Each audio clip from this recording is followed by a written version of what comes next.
Who are some of the biggest losers coming out of week 2 of the NFL preseason? We'll break it all down on today's episode of the Locked On Dynasty Football Podcast.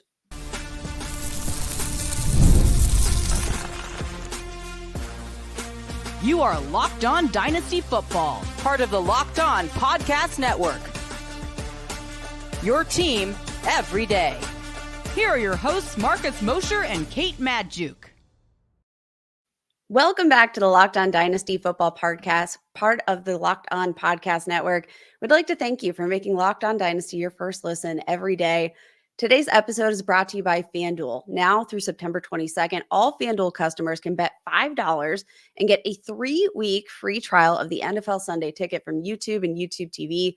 Visit FanDuel.com/lockedon to get started. My name is Kate Magdziuk. When I'm not doing this, I work as an editor and analyst with Yahoo Fantasy. Joining me today is Matt Williamson, my awesome co-host, who's filling in for Marcus Mosher, who's doing it up on vacay this beautiful Tuesday. You're going to get back-to-back shows with Matt Williamson and me.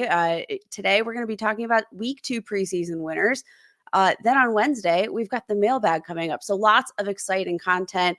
Be sure to give him a follow on X at Williamson NFL and check out his YouTube channel.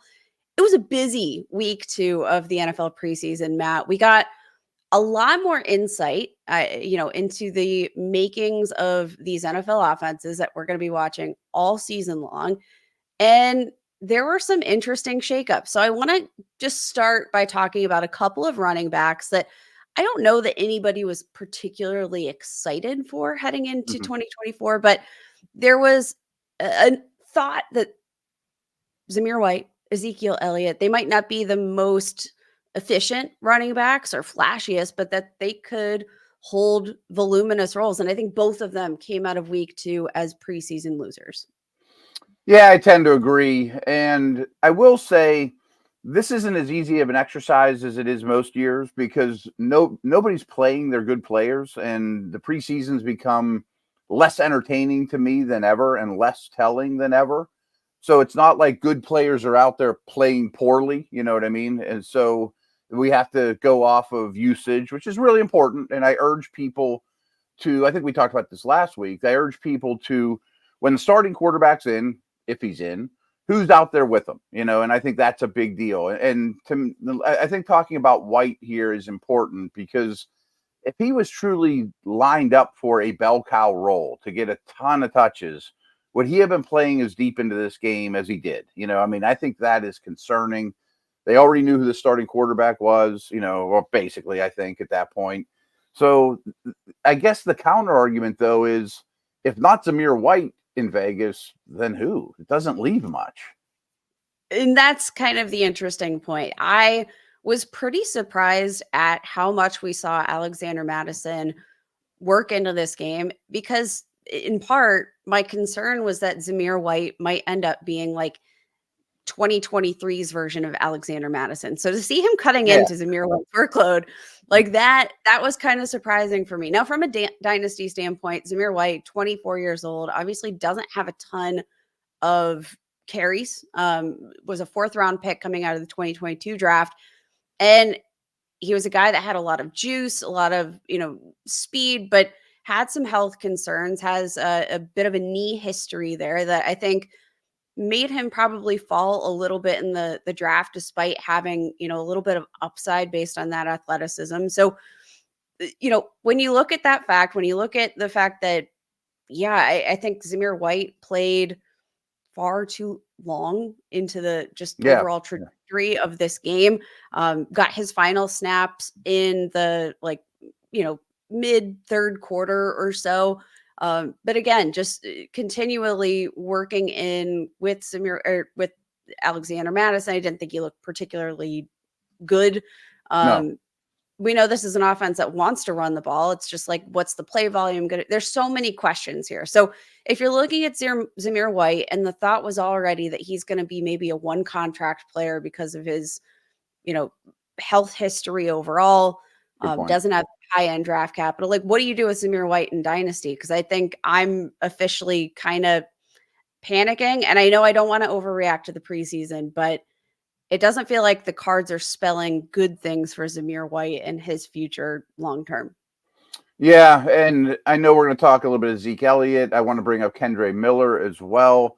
And I think it's not going out on a very weak limb to say the Raiders, Cowboys, and Saints 2025 starting running back is probably in college or not on the team, So that's not great. I mean, and I think White is a guy you use up this year or trade him after week 1 or 2 if he's getting a heavy workload. Today's not the day to trade him, though.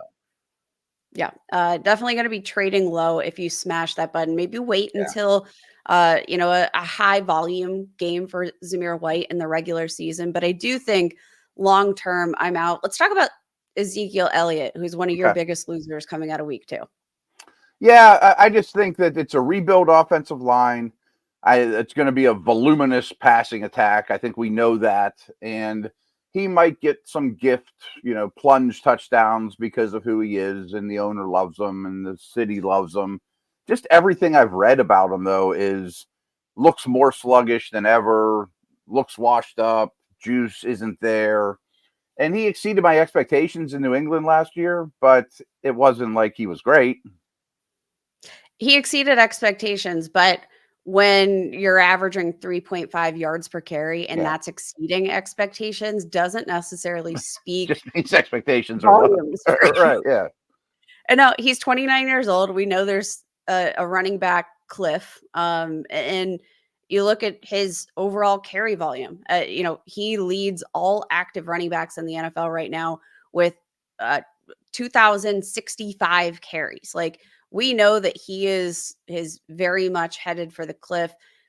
Is he worth holding on to, or is he a guy that you are trying to, like, maybe nobody's trading for Ezekiel? No, let's just say that. But is he a guy that maybe you can sneak into another trade? Like, you're trying to get a deal done and maybe you just flash that idea that, maybe Ezekiel Elliott, like, he's totally washed, but he just dominates goal line touches on this offense that is probably going to be around the goal line pretty often. Like, I think that's probably the best way to capitalize on Ezekiel Elliott right now. If you're not planning on keeping him on your roster, if you're like a contender, I guess, I think you have to sneak him into another trade package just to get a little bit of return on the investment.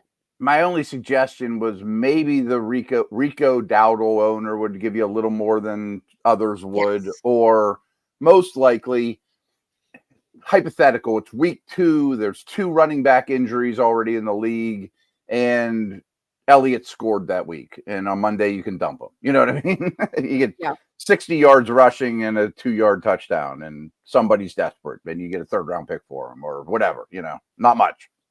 Yeah, not much. Any other running backs you want to mention? You mentioned Kendre Miller. Yeah, Kendre Miller.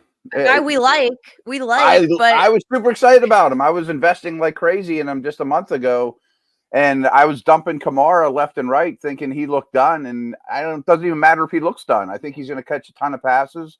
That offensive line is bad in New Orleans. I'm excited about the coordinator change, but the head coach has nothing good to say about Kendre Miller. And once you're in the doghouse, he doesn't have good things to say about pretty much anybody. Well, so that's a good point. Not a real bright and cheery fella, No, Dennis Allen, not among my favorite people here in the head coaching universe. True. Kendre Miller is probably one of these interesting names because he's a player that, like, in my evaluation of him, really liked him. He's being valued right now, being drafted as RB 59 in the most recent Dynasty startup batch.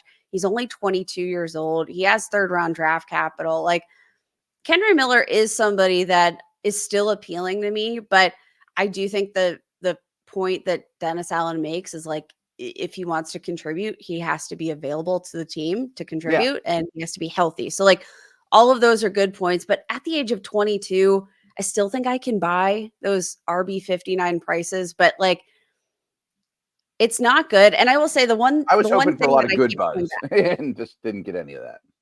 Yeah, but I will say, I keep going back to the fact that who do I think is the first coach who will probably be fired here in the 2024 NFL season? I think right now I would put my money on Dennis Allen. And maybe that change of scenery is a good thing for Kendre Miller. We know the Saints are, as they are every year, backed up against the wall in terms of cap space. So, like, Kamara, a big problem in terms of figuring out that cap space. Like, I still can't sell myself away from Kendre Miller, but definitely not a preseason winner. I'll say that. Not fantastic, but yeah, we can. I, yeah, I don't know. No, not good. Not good. Next That's a good up, we'll point. But talk what I about, was hoping for was Miller's taking the world by storm and Kamara's in yes. Dallas or Vegas or something like that. And none of that happened. No, it didn't happen. Don't crushing my dreams, Matt. Oh, next up, we'll talk about some wide receiver losers next.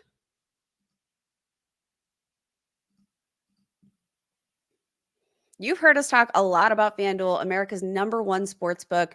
Well, today we're offering something a little bit different for you. Now through September 22nd, all FanDuel customers can bet $5 and get a 3-week free trial of NFL Sunday Ticket from YouTube and YouTube TV.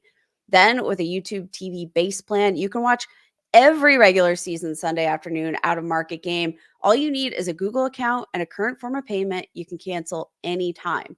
Personally, right now over on FanDuel, I'm eyeing some of those season-long stat total props. I don't know, Matt, how about maybe TJ Watt plus 500 to lead the NFL in sacks? I don't know. Does Jaden it pretty Daniels, like, routinely. yeah, like I think that's That's a pretty pretty good easy bet. smash. Jaden Daniels plus 600 for offensive rookie of the year. Like, there's so much to choose from. Just visit fanduel.com/lockdown to download America's #1 sportsbook.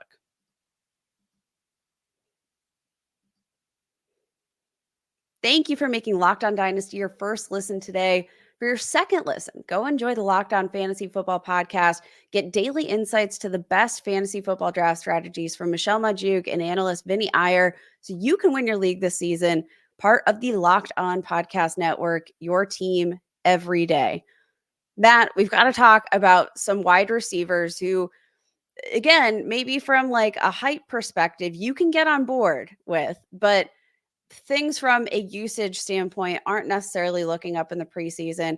Let's talk about Buffalo Bills wide receiver Khalil Shakir first, who a guy had a very prolific end of the second half of the season here in the 2023 season. Earned some trust, I think, from Josh Allen. Um, can I think dominate the slot role, but the question is like, what is available to him outside of 3 wide receiver sets? I don't know at this point. Yeah, that's the thing is after 2 games, and I was at Bills Steelers, and the only time he came on the field is when they had 3 receivers on the field. And Curtis Samuel was inactive for this game even. So I thought he would definitely align. They play a lot of 12 personnel, first of all, with those 2 tight ends. So they don't play a ton of 3 receivers. So even in game 1, he only came out in 3 receiver sets. Game 2, he only came out in 3 receiver sets.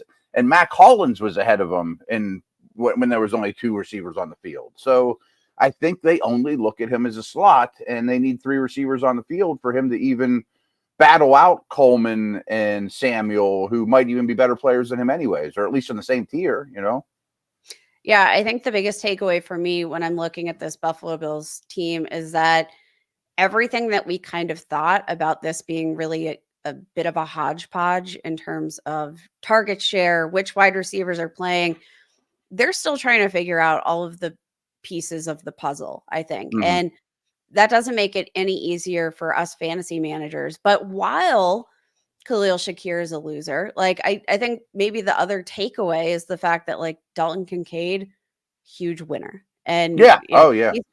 he's been dominating practices. So like I'm gonna try to flip this into a positive and say that my guy Dalton Kincaid, tight end 6 right now in Dynasty Startup ADP. I'm gonna say that like for as disappointed I am that Khalil Shakir might not have an every down role with this offense, I do think generally speaking, he's a guy that has the trust of Josh Allen, Agreed. especially when a play breaks down. It seems like Khalil Shakir is a guy that he wants to go to when those plays do break down. Um, but I'm just going to take away the positive, which is Khalil Shakir, I still think is in line for a breakout season and could very well be a top 2 dynasty tight end next year. Like, Okay. would it be surprised? Would it surprise you at all if Dalton Kincaid was Dynasty tight end 2 in 2025? No, it wouldn't blow me away if he was tight end 2 in 2024. I think he could be. He's in line to be a top 5 guy. A touchdown or 2 more could make you a tight end 2.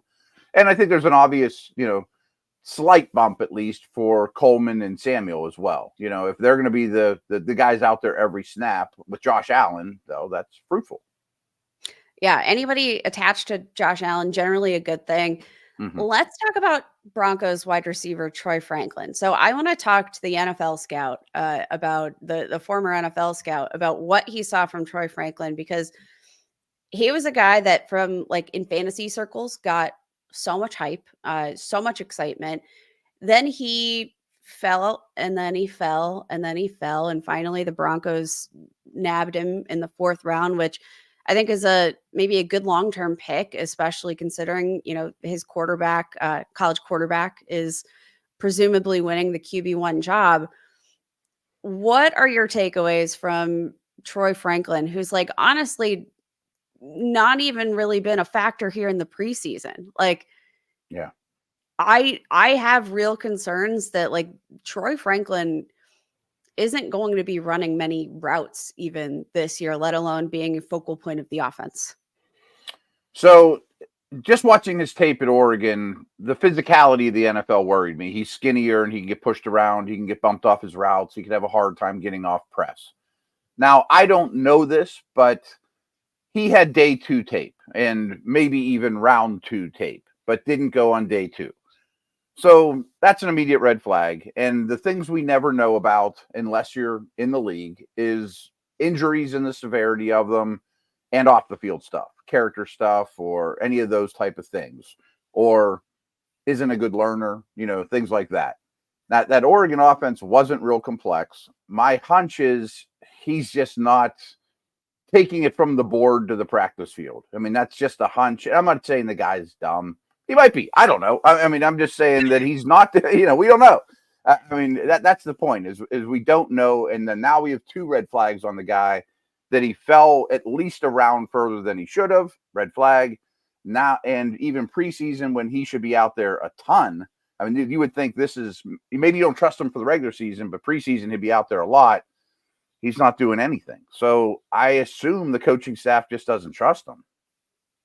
Yeah, that is the biggest concern. I mean, you mentioned the offense that they were executing at Oregon. It just wasn't a very complex one. Troy Franklin. And this one is. I mean, Sean Payton is going to be a stickler and is going to be really complex on offense.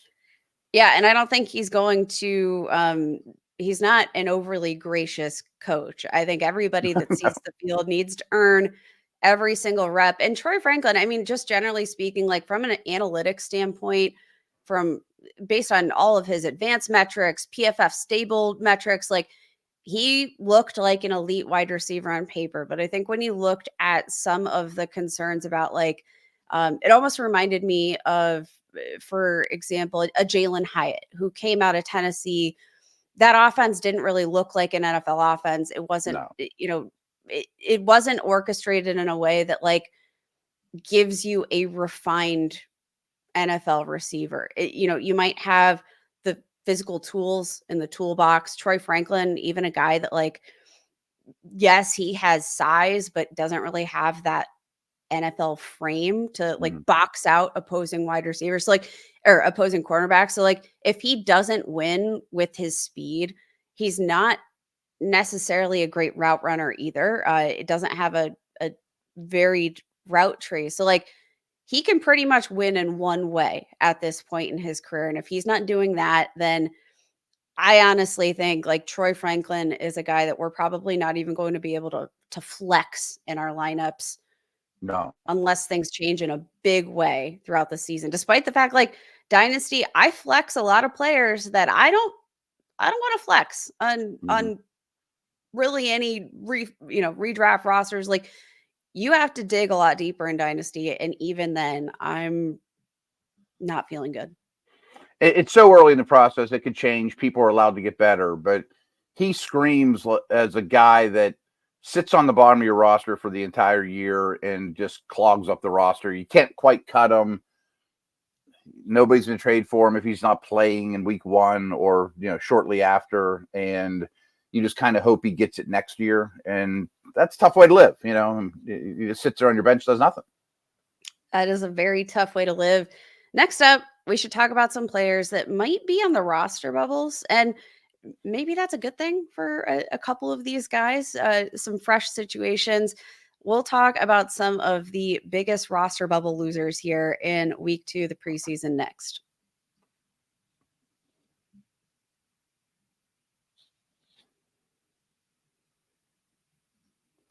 All right, Matt, we have to talk about some of the biggest losers. And, not to call these guys losers, but this is the time where NFL players are fighting for their jobs. And there are some players that I think we might be seeing move on in the coming weeks. Maybe they don't make their team's final 53-man roster.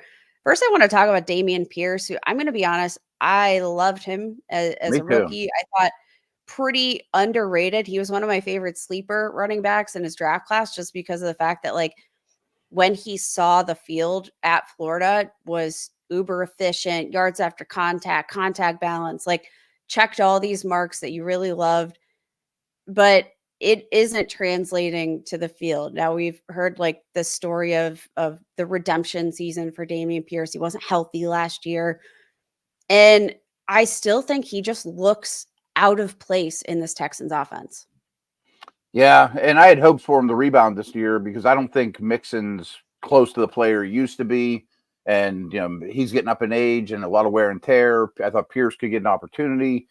But last year, he was basically relegated to just a kickoff returner. And I don't even think he's built to be a kickoff returner. I think he's more of an everyday pounder, every down pounder, or early down pounder. And I'm with you. Yeah. I loved him coming out of Florida. I drafted him in a lot of rookie drafts and was really excited about him after his rookie year. This coaching staff just doesn't agree with us. I mean, getting cut might be good for him. Maybe he ends up in Dallas and gets another crack at things. If he ends up in Dallas, how much would that rebound your overall opinion on Pierce? Because obviously, you liked the talent. He's RB 69 right now in Dynasty startup drafts. He's being drafted behind Isaac Guerrero, AJ Dillon. There are a lot of interesting names he's being drafted behind. And I do think he has maybe some higher upside than an AJ Dillon. I think I do. I think, a change of scenery might be really good for him. If he doesn't make the final 53-man roster, I have to imagine that the Dallas Cowboys are going to be all over that. And boom, you might suddenly be looking at a top 40, top, RB3, RB4 fringe that I think, in Dynasty, he'd be that low. But on a weekly basis, if he's, the lead running back for the Dallas Cowboys, what is his ceiling week to week? I think it's probably RB1. I think what you want, the best case scenario as a Pierce owner would be 7th round picks in the NFL aren't worth what they used to be. And maybe Dallas or one of these teams doesn't want to fight the waiver wire situation, throws them a pick at the cut down date and shows that they're interested, and then it's probably a couple weeks before he's starting. But if he could be the one in a situation like that, then he's probably a Zamir White starting fantasy back. But that's a long way away. Right now he's fighting for his life in Houston, and who knows if anybody in the league likes him. Maybe we're hoping Houston just doesn't like him and the rest of the teams do. We might be wrong. That's kind of the hope. And like you said, there's a lot behind closed doors that maybe we don't necessarily know, just in terms of pass protection, knowing their studying habits. We don't know all that. So definitely something interesting there. How about Kadarius Tony, who I'm done with this guy. I mean, he screams that, again, I'm not calling the guy dumb, but he screams like he doesn't understand the game. He really doesn't even run routes. He just kind of runs around out there. That depth chart is so loaded. I'm sure with the new kickoff rules, somebody will want him. and gadget it up, but I don't see him being a fantasy asset at all, unfortunately. Here's the thing. If like Andy Reid can't gadget Kadarius Tony into Right. relevance, which, for example, I mean, just yesterday on week 2 preseason winners, we're talking about the Chiefs, and just in general, this offense is winning. It's good for Patrick Mahomes. The wide receivers look really good. And yet, there was like a Kadarius Tony continues with kind of the boneheaded plays. Kadarius Tony, there was one play over the weekend where Kadarius Tony had 2 penalties on the same play, illegal formation and offensive holding, all in the same crack. Like, for a guy that lined up off sides as a wide receiver, big yikes. And honestly, Yeah, like, this is it's one too of much. the most unfortunate dynasty situations, like, because you know that there's a lot of talent with Kadarius Tony, but he's not even being drafted in dynasty startup drafts right now. I get it. And it's unfortunate because he is a rare talent. What's that, droppable? Yeah. Is he droppable in dynasty? I think so. Oh, Yeah. how the mighty fall. Yeah. Man. First round pick. That is very tough. It makes me sad, but I'm not gonna weep too long. No, you gotta move on. Unfortunately, sometimes even the most skillful players, like, you need all of these other components. It's not just about the physical tools that you have to get the job done. It's about making the most of the resources around you. It's so much about the mental aspect of this game, Absolutely. which is such an underrated aspect of the game. And, unfortunately, just not going to be Kadarius Tony's bag. That is it for today's show. Tomorrow, Matt and I will be back for another Mailbag Wednesday episode answering your burning dynasty questions. So be sure to get those in to us on Twitter. You can follow me, Kate, at Kate Magdziuk. Follow Matt at Williamson NFL. And we will see you guys tomorrow.